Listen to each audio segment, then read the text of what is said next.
इस धरती पर दो तरह के लोग हैं, एक अच्छा इंसान और एक बुरा इंसान। ठीक वैसे ही संसार में भूत प्रेत, जादू टोना, वशीकरण जैसी चीजें एग्जिस्ट करती हैं, मगर कुछ लोग इन काली शक्तियों का इस्तेमाल दूसरों को परेशान करने के लिए करते हैं। आज की कहानी कुछ इसी तरह की इंसिडेंट पर बेस्ड है। इस कहानी को जानने के लिए वीडियो के आखिर तक बने रहें और साथ में चैनल को लाइक, शेयर, सब्सक्राइब करना ना भूलें। कहानी की शुरुआत कबीर ऋषि नाम के आदमी से होती है, जो अपनी वाइफ ज्योति और अपने दो बच्चे ध्रुव और जानवी के साथ देहरादून उत्तराखंड में रहता है। कबीर प्रोफेशन से चार्टर्ड अकाउंटेंट है। पूरी फैमिली काफी सुलझी और अंडरस्टैंडिंग है। जानवी कॉलेज में पढ़ती है और ध्रुव जानवी से काफी छोटा है। पूरी फैमिली ट्रिप पर अपने फार्म हाउस जा रहे होते हैं। तभी रास्ते में एक रेस्टोरेंट में रुकते हैं खाना खाने के लिए। तभी उनकी मुलाकात एक रहस्यमय आदमी से होती है, जो अपना नाम वनराज कश्यप बताता है। सब कुछ नॉर्मल चल रहा होता है। वनराज कबीर और उसकी फैमिली से बड़े नॉर्मल तरीके से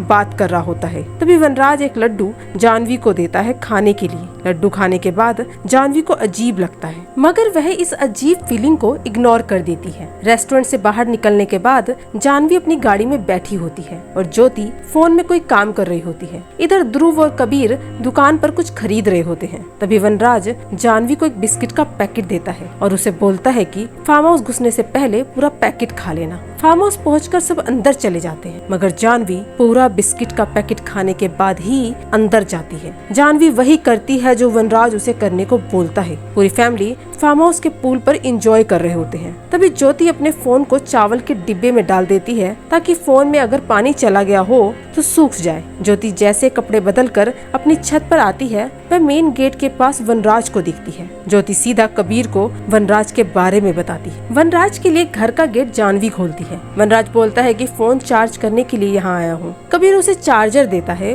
और ध्रुव और जानवी को ऊपर ले जाता है। ज्योति वनराज के लिए कॉफी बनाती है। थोड़ी देर बाद जानवी ऊपर से नीचे आती है और वनराज से बातें करने लगती है। जब ज्योति और कबीर ऊपर कमरे में होते हैं, तब ध्रुव बार बार वनराज और जानवी की कॉन्वर्सेशन को डिस्टर्ब कर रहा होता है। गुस्से में आकर वनराज जानवी को बोलता है कि आज तुम अपने भाई के साथ इतना खेलो कि फिर उसका मन कभी खेलने को ना करे। जानवी वनराज की बात मान जाती है और झूले को इतनी तेजी से ध्रुव के साथ झूलती है, जिससे ध्रुव चीख मारने लगता है। ध्रुव की चीख सुनकर फाइनली ज्योति और कबीर नीचे आते हैं और जानवी और ध्रुव को झूले से उतारते हैं। तब जाकर जानवी अपने पेरेंट्स को बताती है कि जो वनराज अंकल करने को कह रहे हैं, मेरा मन वही करने को कर रहा है। यह सुनकर वह वनराज को घर से बाहर निकालने को कहता है, मगर वनराज मना कर देता है। जब कबीर उसे धक्के मार कर निकाल रहा होता है, तब जानवी कबीर पर चीखने लगती है और वनराज को बाहर नहीं जाने देती। तब जाकर ज्योति को एहसास होता है कि वनराज ने जानवी पर काला जादू कर दिया है। फिर वनराज बताता है कि उसने जानवी पर वशीकरण किया है। अब मैं जो कहूँगा जानवी वही करेगी। तभी वनराज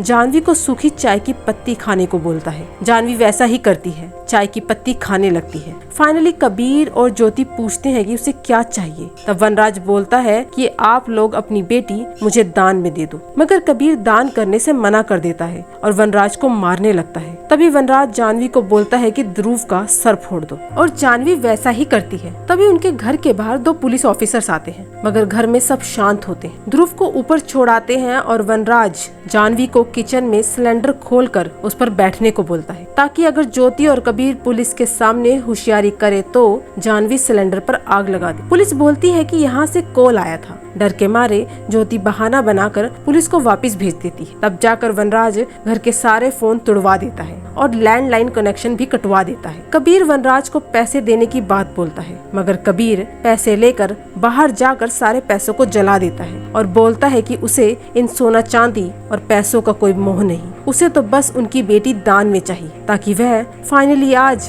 अपनी पूजा पूरी कर सके। इसके बाद वह संसार का सबसे शक्तिशाली इंसान बन जाएगा। बेबस कबीर और ज्योति ऊपर चले जाते हैं और वनराज जानवी से काफी देर तक नचवाता है। जब जानवी थक जाती है तब उसे ऑर्डर देता है कि जब तक मैं आराम कर रहा हूँ, अगर कोई मेरे पास आने की कोशिश करे तो चाकू मार देना। कबीर एक बार नीचे आने की कोशिश करता है, मगर जानवी अपने पापा को बचाने के लिए पैंट में ही पेशाब कर देती है। इसके बाद कबीर फिर ऊपर चला जाता है। ज्योति जानवी की पैंट बदलने नीचे आती है, मगर वनराज उसे वहीं पैंट उतारने को बोलता है। यह देखकर ज्योति को बहुत बुरा लगता है। जानवी की पैंट बदलने के बाद ज्योति वनराज पर चाकू से हमला करती है। खिड़की से कूदकर कबीर भी अंदर आ जाता है और जानवी को बांध देता है और फिर वनराज को मारने लगता है। तभी वनराज अपनी जान बचाने के लिए जानवी को जोर जोर से हंसने को बोलता है जब तक वह मर न जाए। जानवी की हालत देखकर कबीर माफी मांगता है। वनराज जानवी को शांत होने के लिए बोलता है, साथ में यह भी कहता है कि जानवी तुम्हारे पापा चाहते हैं कि तुम पहले की तरह नॉर्मल हो जाओ। तभी वनराज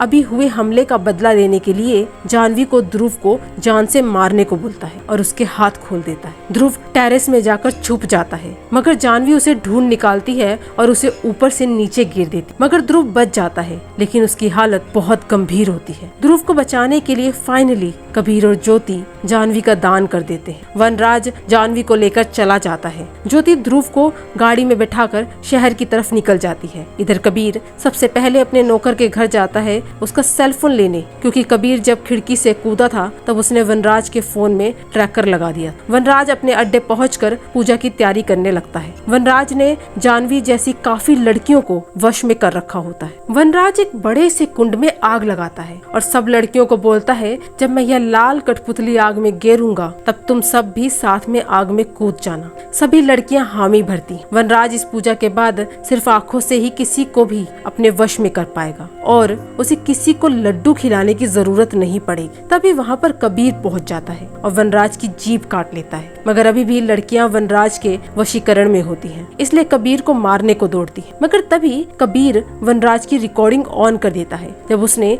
जानवी को फिर से नॉर्मल होने का ऑर्डर दिया था। कबीर ने यह रिकॉर्ड कर लिया था। रिकॉर्डिंग सुनने के बाद सभी लड़कियां वशीकरण से आजाद हो जाती हैं। कबीर वनराज की जीभ उसी जलते कुंड में फेंक देता है। कबीर अपनी फैमिली के साथ हॉस्पिटल में होता है। पुलिस सभी लड़कियों को वापस घर पहुंचा देती है। पुलिस बताती है वनराज ने 108 लड़कियों को कब्जे में रखा था, मगर पुलिस अभी भी वनराज को ढूंढ रही है। 1 साल बाद कबीर एक चैम्बर के अंदर घुसता है, तब जाकर पता लगता है कि कबीर ने ही वनराज को बंदी बना रखा है। वह वनराज पर हंसता है और बोलता है, असली ताकतवर तो माँ बाप होते हैं जो अपने बच्चों को बचाने के लिए किसी भी हद तक जा सकते हैं, और तुम्हारा नरक यही है और मैं तुम्हारा शैतान। वनराज को उसी अंधेरे चैम्बर में छोड़कर और कल मिलने का वादा करके कबीर वापस चला जाता है और यहीं पर फिल्म खत्म हो जाती है। इसी तरह की एक्सप्लेनेशन वीडियो के लिए चैनल को लाइक, शेयर, सब्सक्राइब करना ना भूलें। Thank you.